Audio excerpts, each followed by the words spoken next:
New York City, 1927. Alice Atherton looked out the window at the park across the street from her house. A light, pretty snowfall was turning the park's bushes and benches into white-hided, slumbering animals. Dusk was falling, too.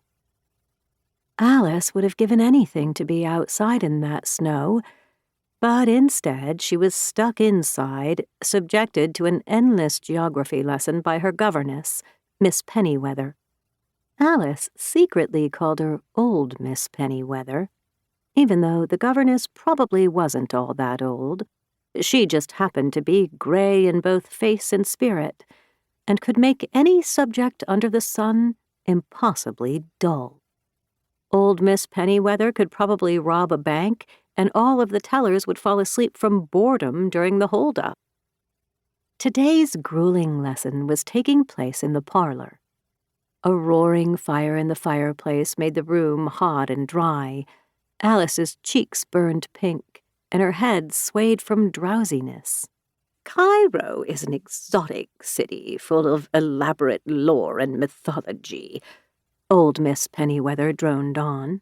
But in ancient times, Alexandria was the true cultural capital of Egypt.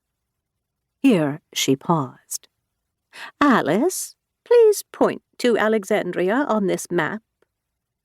But Alice did not point to Alexandria on the map. In fact, Alice did not even hear old Miss Pennyweather's instruction. This is because she had fallen into a deep, rather sweaty daydream.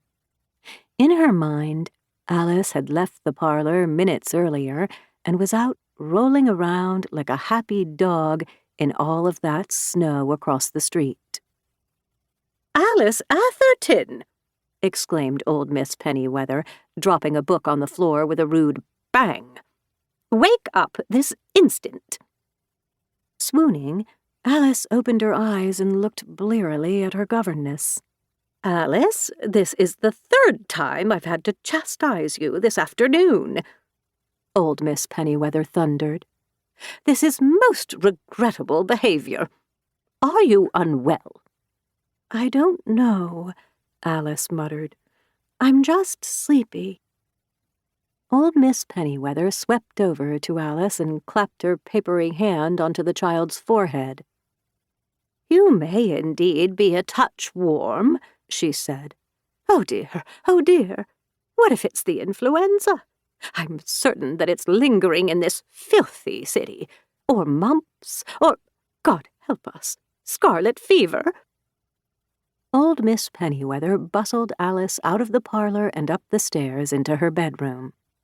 "Mrs. Millicent," she called, summoning the housekeeper, "bring a bowl of cold water at once.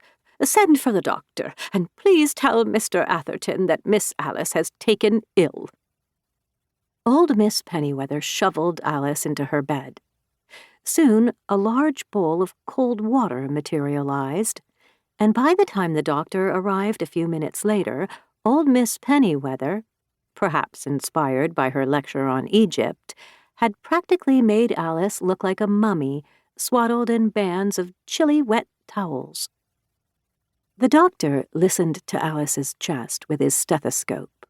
He peered into her ears, eyes, and throat. "Oh, dear doctor," fretted old Miss Pennyweather. "Please tell me that it's not the same terrible fever that took this child's mother 6 months ago. This house simply can't have another tragedy." The doctor began packing up his equipment into a little leather bag. "I think, Miss Atherton, that you are going to live," he said to Alice kindly. "You'll be relieved to learn that there isn't a blessed thing wrong with her," he told old Miss Pennyweather as he stood up. He felt a bit grumpy with the governess, as he had left behind a delicious dinner of roast beef and gravy to rush to Alice's bedside. That dinner, which had been hot and jolly just half an hour earlier, was now likely sitting there back on his dining room table, cold and congealed.